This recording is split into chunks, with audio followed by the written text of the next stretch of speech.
Rubik's Cube are 1 unit long, what's the edge length of the Rubik's Cube? 3 units. What is the area of one of those faces? And this is kind of related to our surface area unit that we did in our measurement.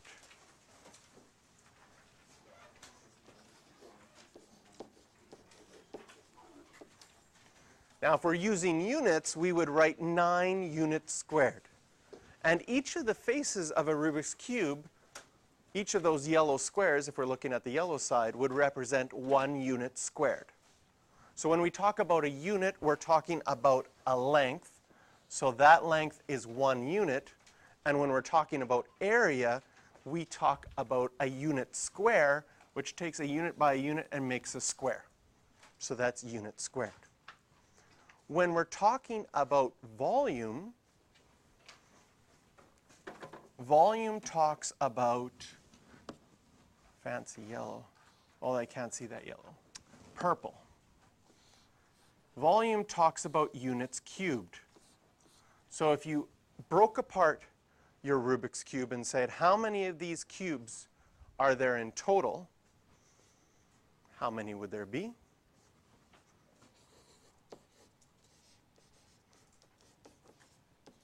Now, if you actually break apart a Rubik's Cube, the middle isn't a cube. It's some kind of wonky thing that's round that has spinny things on it. But if it was actually built with squares, then you get 27 units cubed. So our first definition is a perfect square. Any whole number that is the area of a square with a whole number as its side length. There is the list of the first 13 perfect squares. So can you make a square with an area of 16? Yes. What would the side lengths be? 4 times 4. And so we say that 4 squared equals 16. And we call 16 a perfect square. 4 is also a perfect square. Okay? Square root.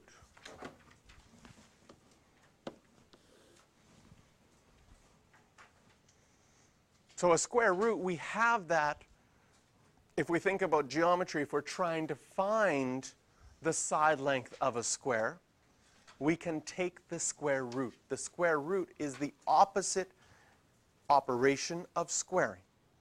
Do you know how to draw a square root mathematically? Right? So if I had yellow, if I had a square with an area of 1 and I didn't know the side lengths, I know you figured it out already. I could label the sides as s, and I would create an equation that says s squared is 81. And you've used square roots when you've done a squared plus b squared equals c squared.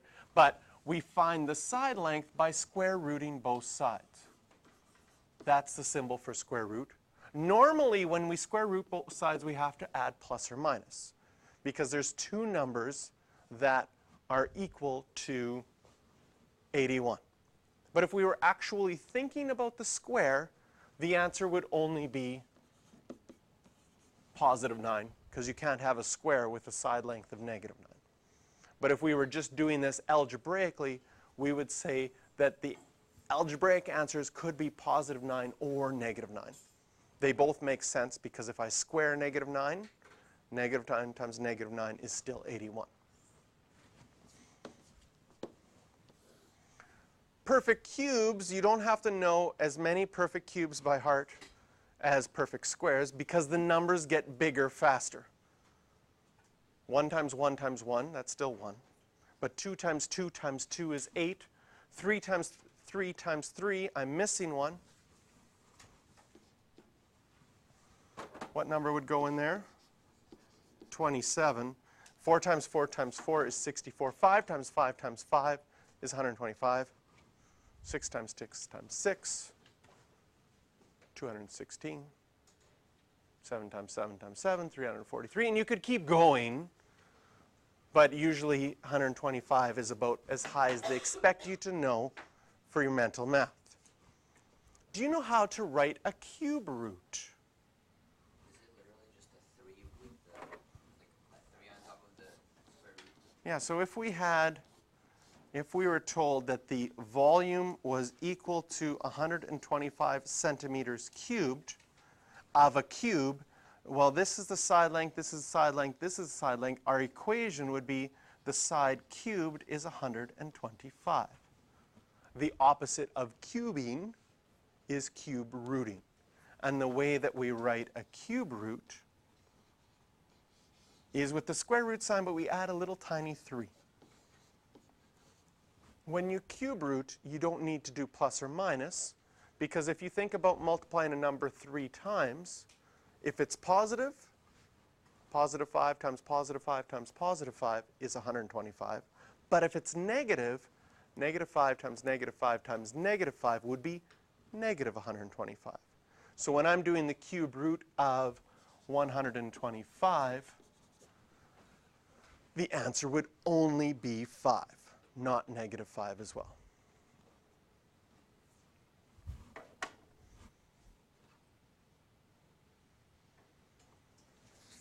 How do we find square roots of big numbers without our calculator? So we're going to again have an application here of our prime factorization. Prime factorization, which we learned before, is when you start with your factor tree. Can you think of 2 things that multiply to 1296? 2 and then 648. 2 is nice because anytime you have an even number, you can just cut it in half. So a little bit of tricky mental math cutting that in half, but not too bad. Can you cut 648 in half? Yes.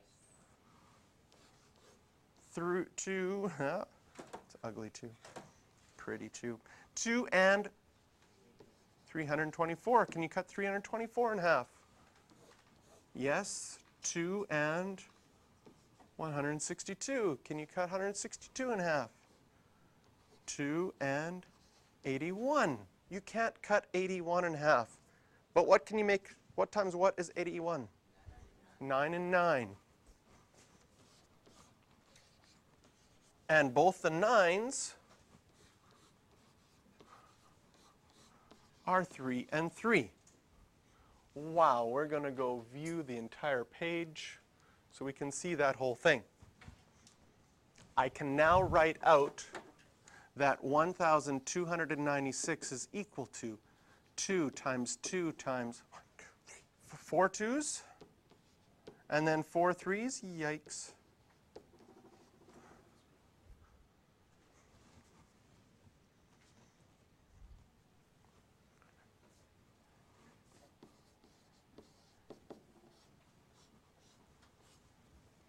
Can you break up those prime factors so that we have the same numbers in each of those sets of brackets?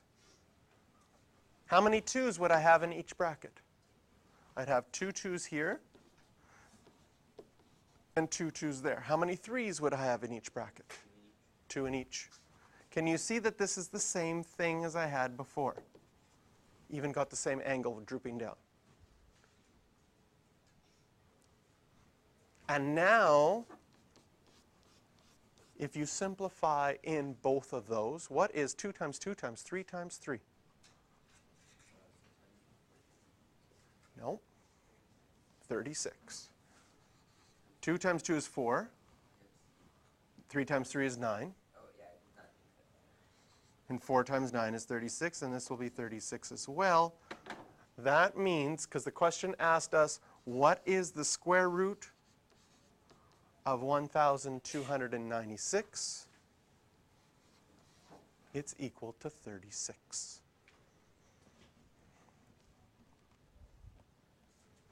That's pretty cool.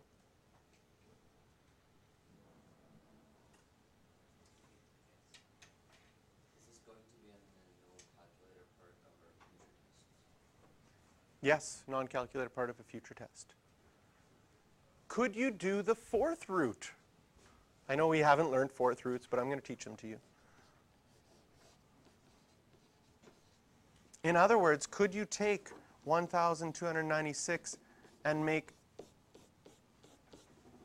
put all those factors into 4 equal groups? What would be in each one?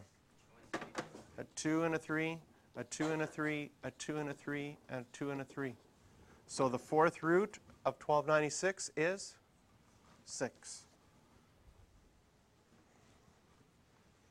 Try it on your calculator. 6 times 6 times 6 times 6 is 1,296.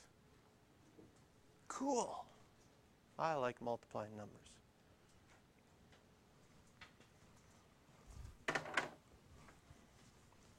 Oh, wait. This one I want you to try. I want you to get the cube root of 1728 without your calculator.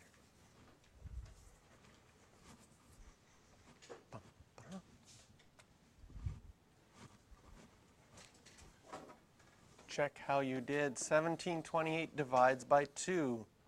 It's going to be 864.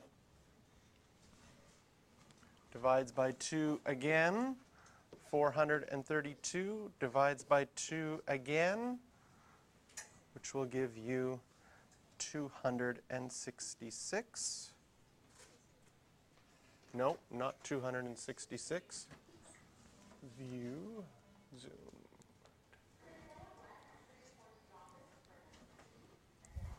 216 divides by 2 again,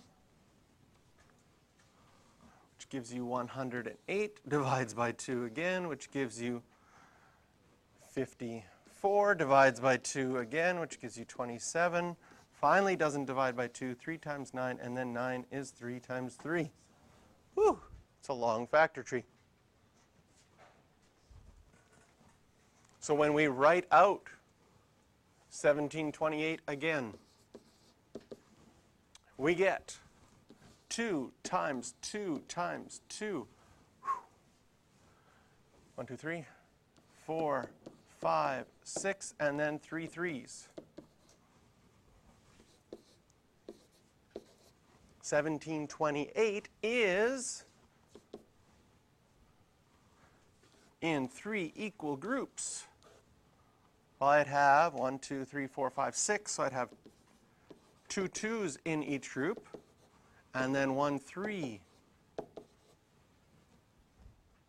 in each group.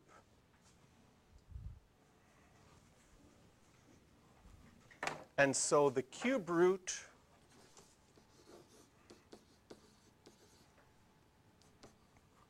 of 1728 is 12.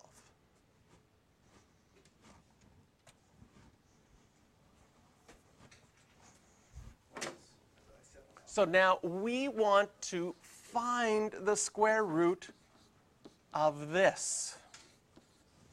So the question is, can we write 144 x squared y to the 6 as 2 sets of brackets with the same numbers in each one? And you could do for the 144 your prime factorization, but sometimes we might come across a number you just know. What times what is 144? 12 times 12. So we know that there would be a 12 here and a 12 here. Now, algebra from grade 9. What times what would make x squared? An x would have to be here and an x would have to be here. And to get 6 y's, what and what would have to be in here? Has to be the same amount in each. There would have to be 3 here and 3 here, which I could write as y cubed. Does it make sense from last year that y cubed times y cubed, which really means y times y times y times y times y times y, is equal to y to the 6? That should make sense. What was the crazy rule you learned? You add the exponents. This is a crazy rule, because if you say it to someone, and you abbreviate, this is what you say. Oh yeah, when you multiply, you add. You're like, what? Right? When you multiply, if you take out the word exponents or powers, and just say when you multiply, and you like infer that I'm multiplying powers, the rule is you add the exponents. But you hear students take out the certain words, and they tell someone, oh yeah, when you multiply, you add. What? Like someone's listening, they say in high school they've gone crazy. Don't you multiply when you multiply and add when you add? What do you do when you divide? No, you divide. But you see, when you're thinking powers, right, you know the rule for dividing powers is you subtract the exponents.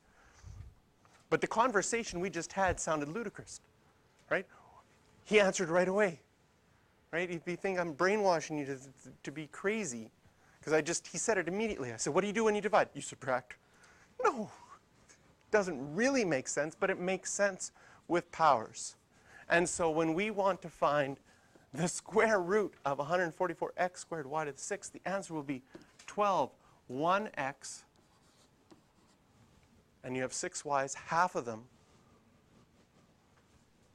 would be y cubed, because y cubed times y cubed is y to the 6th. Couple more questions. Determine the side length of a cube. So what we're trying to find is the cube root. In other words, could you break this up into 3 sets of brackets with all the numbers the same in each one? Yes? How much work would you want us to show? Well, you could show this line where you show that you break it up into 3. Okay? And then you could just write the answer. However, once you get good at these, there are things that you could possibly just write the answer. Okay? If the number is big enough that you can't tell, then you have to do your factor tree, and that would be work that you would show. Yes? Can we put, like, instead of putting, like, 3 x's or something, can we put just X cubed? Yes. I showed that so that we would talk about the exponent rules and why they work. But as you can see them later, you could do that as well. For questions like these, would you ever have find like the square cube, but like with numbers that don't Work out? Yeah. If it's asking for it perfectly, it'll work out. Okay, if you have a calculator part where we're going to get a decimal or something that might not work out. Grade 11 next semester is where we really start working with square roots that don't work out and the math around them. So here, 125, you might know that that's 5 times 5 times 5. And what Andre was asking is, if I have 9 x's and I want to split them up evenly, I'd have to have 3 in each set of brackets. Does that make sense?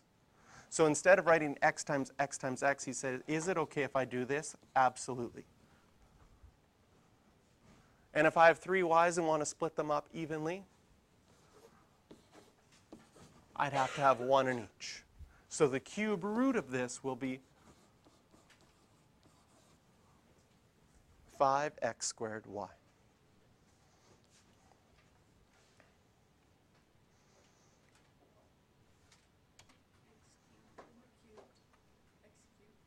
Yes. Watch this. Watch this. Oh, yeah. Nice save. X cubed.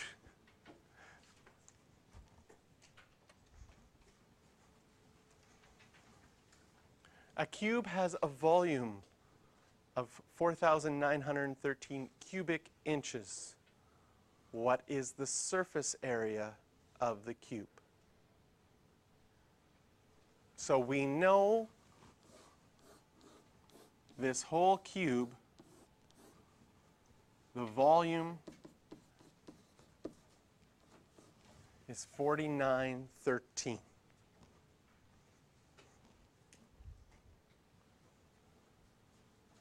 This will be a calculator one because the factor tree doesn't work out nicely. Okay? What can I do, though, if I know the volume? I could find my side length by taking the cube root of that. Oh, and I didn't show you where the cube root was on your calculator, so let's learn where that is right now. So go to our calculator, and the square root button is above the x squared button, but there's no cube root button that you can see anywhere on your buttons. If you push the math button, it lets you do additional things. And here they have in number 4 specifically a cube root, and number 5 an anything root. You could plug in any number. So if I push this one, it does the cube root, and our number was 4913, which happens to be perfectly 17 times 17 times 17. So our side length is 17. How do you figure out surface area?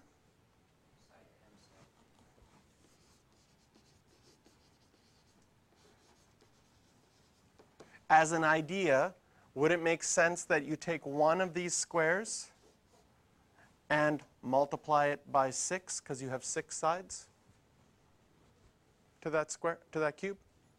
So there's the idea.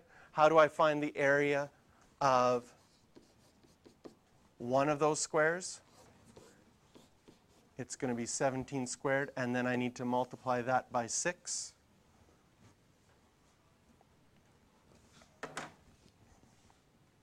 Take out our calculator. 17 squared times 6, 1734.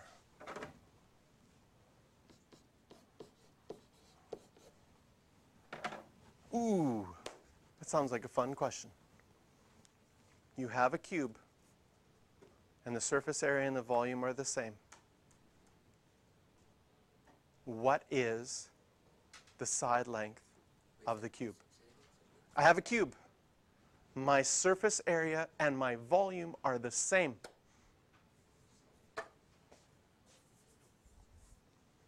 Oh, it's 6.